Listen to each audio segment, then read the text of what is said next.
Hi guys, welcome back. We are working on a 2004 XC90. This is a full brake service and I'm going to keep this as close to real time as I can, so let's just crack on.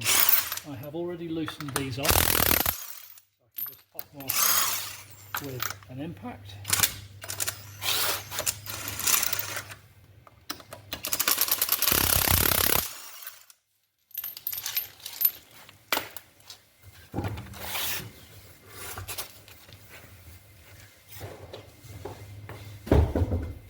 Okay, so the wheel's out of the way.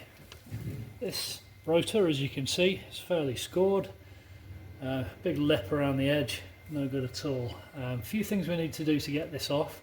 That little bolt there, a 10mm bolt, is going to have to come off. So before I do anything else, I'm going to give that a blast.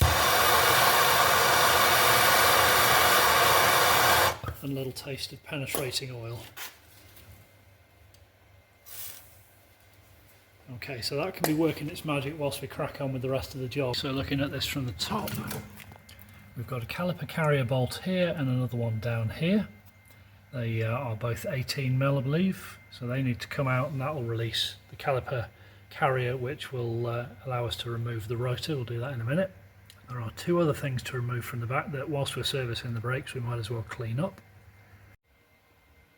Looking at the caliper from underneath, we've got these little plastic caps over the top of some hex bolts. That's the slider pins that the front and rear half of the caliper slide along, so we need to take those out and give them a good clean up. They tend to get a bit gunky and that can cause the thing to stick, and as a result it gives you irregular wear on the pads. It's one of the prime reasons that pads wear irregularly. Anyway, we'll come to that in a sec. Okay, now at the back there's one other thing, which is this. This is the bleed nipple.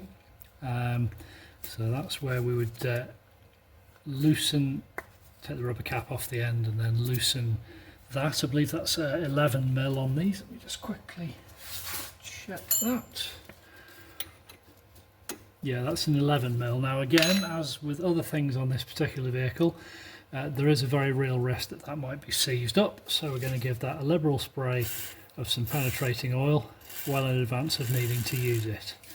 My preference is not to take the lid off the filler cap in the engine bay and push the old burned out brake fluid back up the pipe by just compressing the cylinder. My preference is to let that spent, used, burned up brake fluid out, and then of course it gets refed from the tank at the top, so we top that up with fresh stuff in the header tank. That's my preference. You do you, no issue with that, but my advice is over time, if you just push it back up and then let it fill back down, push it back up, let it fill back down, the same brake fluid could have been in your cylinder for years and that really isn't great. Anyway, I have a 7mm hex key here. I'm just going to stick that into the end of the slider pin. These shouldn't be in with any massive force, so I'll just get this out.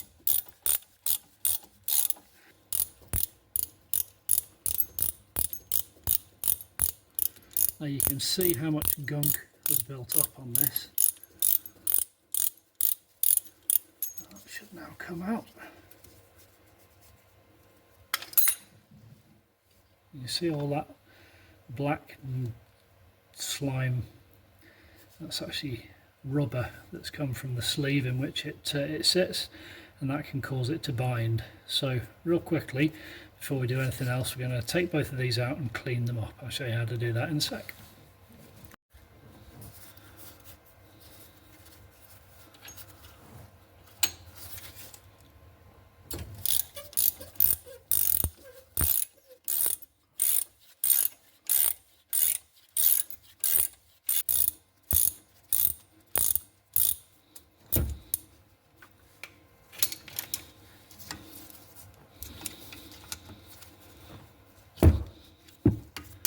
Same with this one. Right, let's clean those up.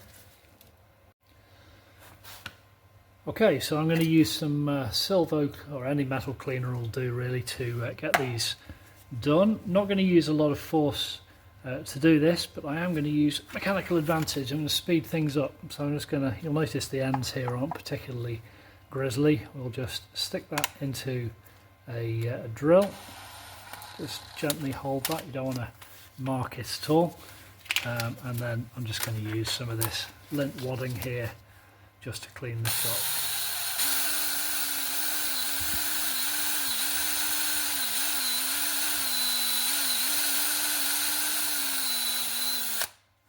That'll do. Lovely. Same with the other one, and then we are good to go.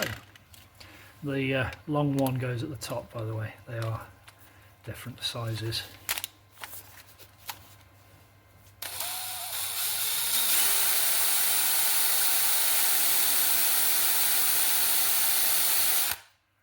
Lovely. Good enough. Right, two nice shiny pins ready for reinsertion. Put them in a safe place and on we go. Right, okay, so the next thing we need to do now is remove this spring clip. Okay, you've got to be between those two bits of metal, and if you do that, when you kind of step it forwards like this, the whole thing just pops out. Right, super easy if you know how. So that peg there goes into that hole there. I'll just zoom in on it again. That whole piece of metal, all this here, is attached onto the back of the brake pad. So that's the little peg that holds it on the back of the brake pad. So that hole there receives that little spigot. And all you have to do to refit them is pop one end back under. Make sure you line that hole up in the middle and then just thumb down on the top. Easy if you know how, but that is really difficult. If you go underneath the brake pad, it's not going to work. You've got to go in between the brake pad clip and the spring itself. Just like that.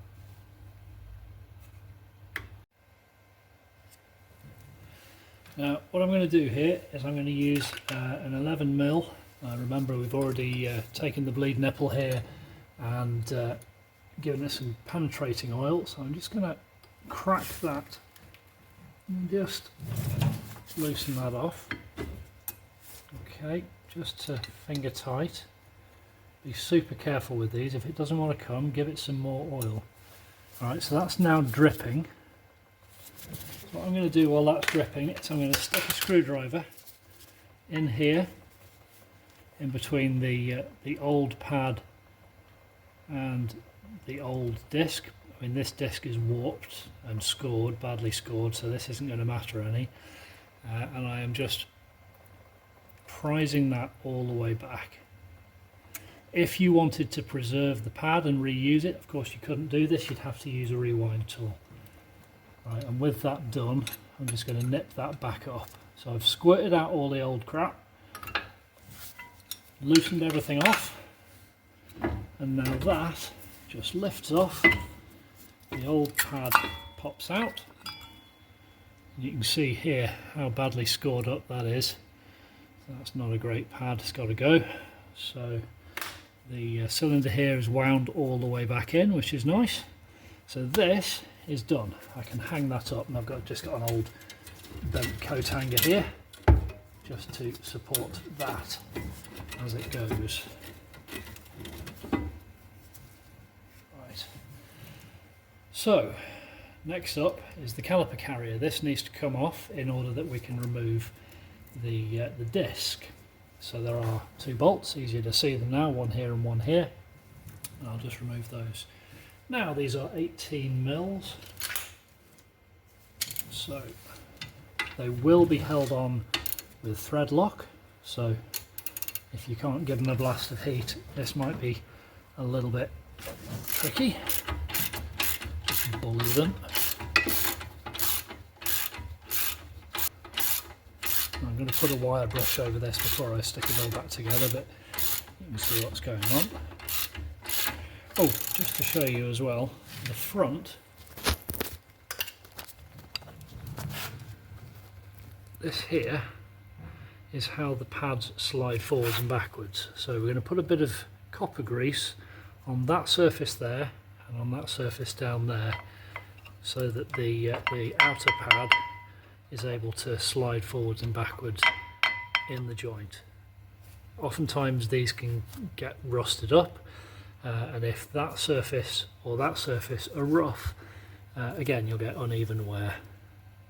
This pad has got plenty of meat on it, but it's been chewed up by the warped disc, so we'll be getting rid of that. Bit wasteful, but hey ho. Unlike the slider pins, these are both the same size, and you can see there the remnants of some thread locker on that, so we'll be putting that back on afterwards.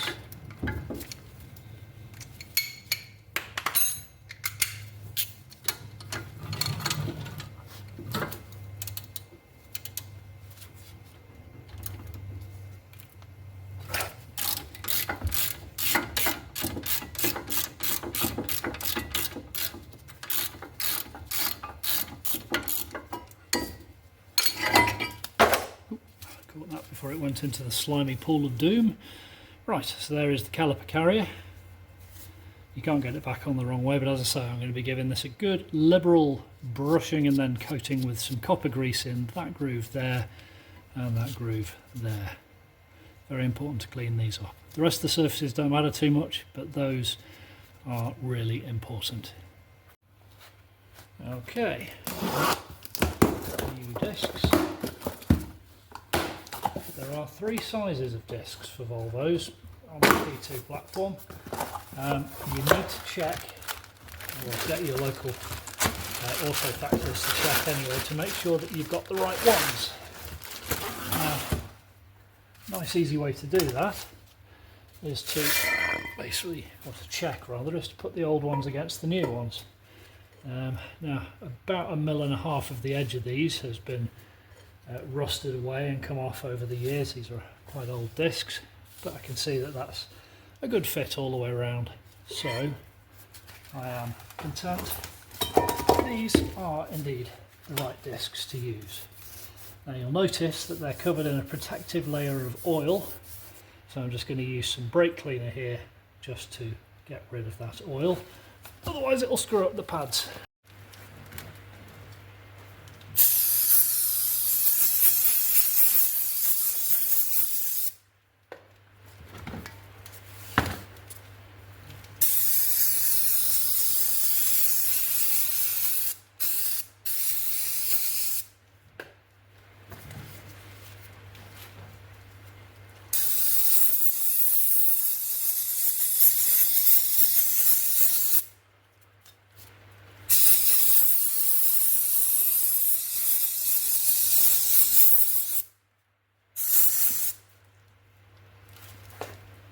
Alrighty.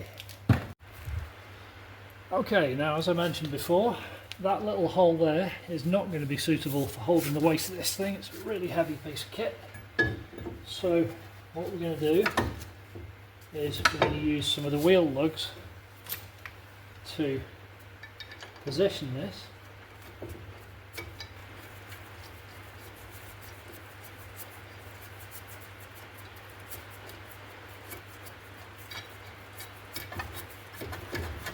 I'll nip these up in a minute, but I just want to get it positioned correctly, so I want to be able to wiggle it around a bit. If you waz these on straight away with an impact driver, you can end up with all sorts of problems.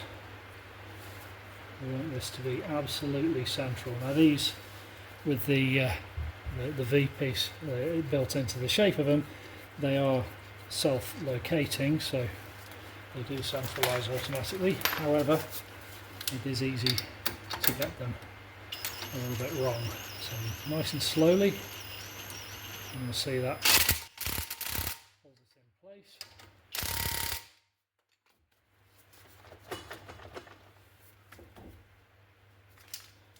Okay, happy with that. I'll just get this one in here.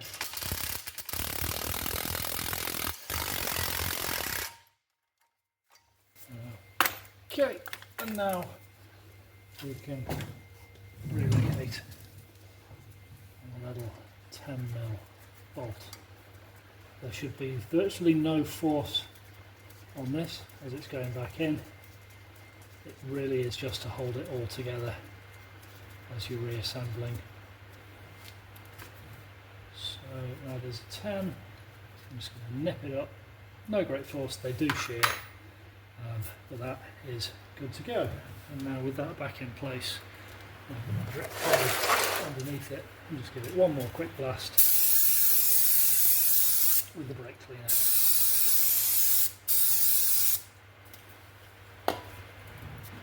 Okay, new disc installed. Next job is to clean this up.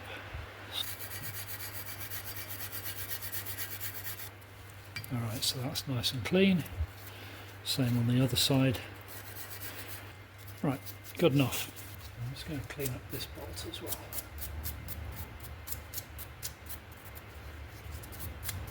The same wire brush.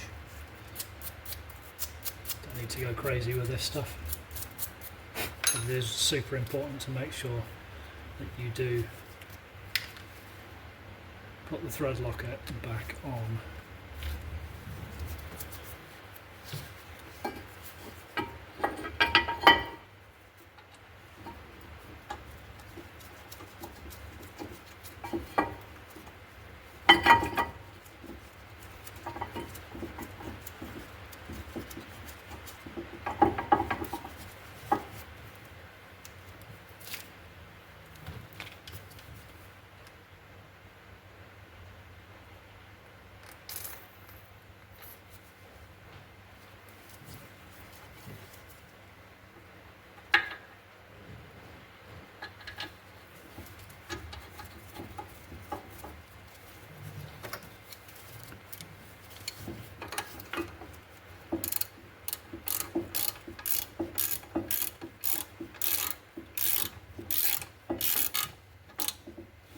Just nip that up.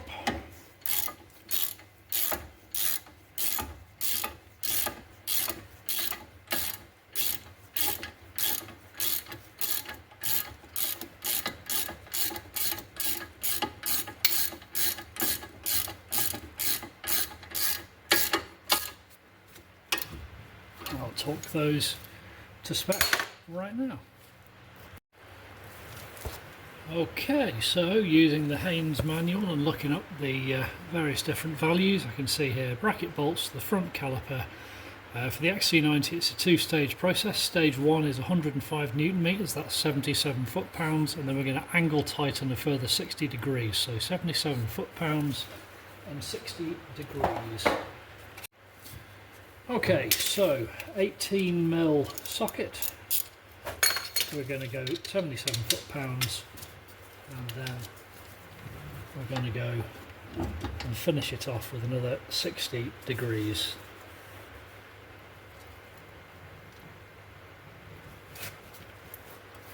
Old-fashioned click. Reset it. What this does, by the way, it bends, and when it finally gets to the right spot, that little gadget that pops up just gets knocked in, so you hear a click.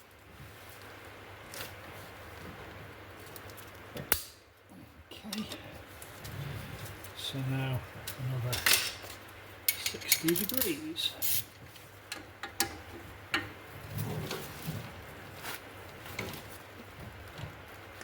Good grief, this is a bit tough. That's 45, a little bit more. You can use a breaker bar for this. And in truth, that's why I've got the wheel kinked slightly over. So it means I can get under the front end with a long bar. Which makes this particular operation just a touch easier.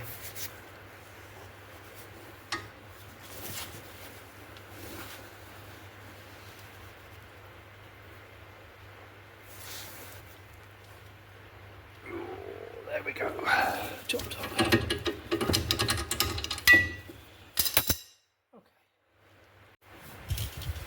One last blast with the brake cleaner. Make sure you catch the drips. This isn't particularly pleasant stuff.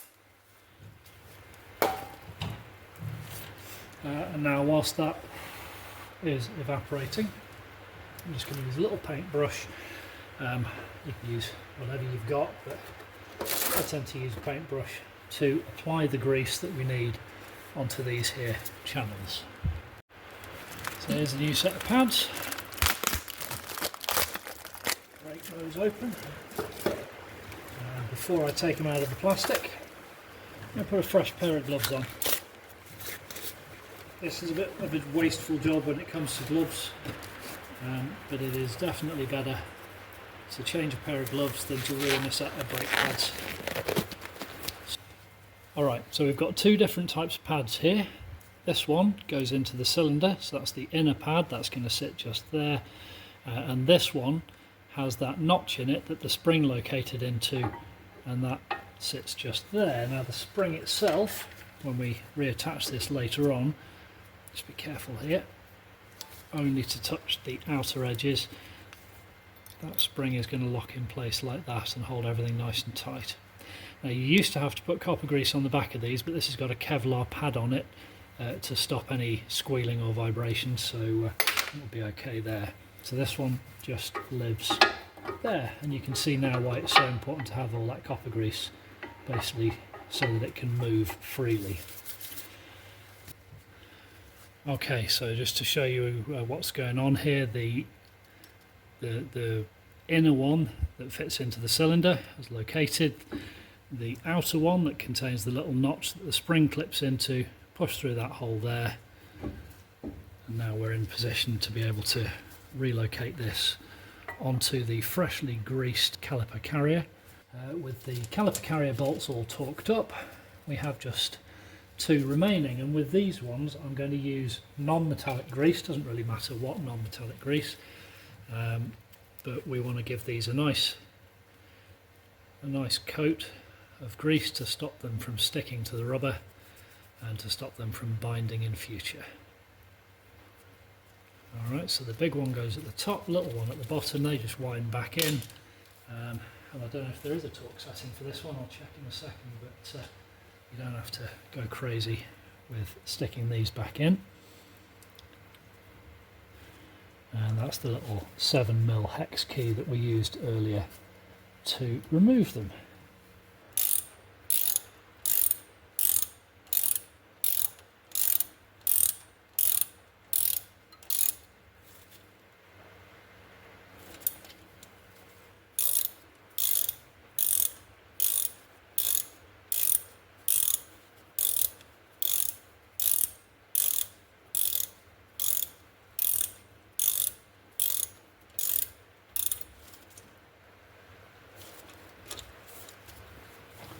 Okay, and what's super important is once you've got those buttoned up, then you stick the plastic caps back in, and that's going to stop the it's going to stop road salt and so on getting back in and causing those to rust and bind even more.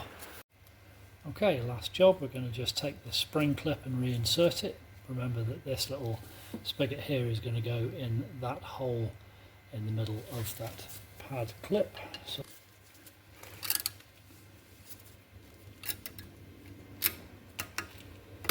there we go. Perfect, eventually. Right, so spring clip is back in, located in there.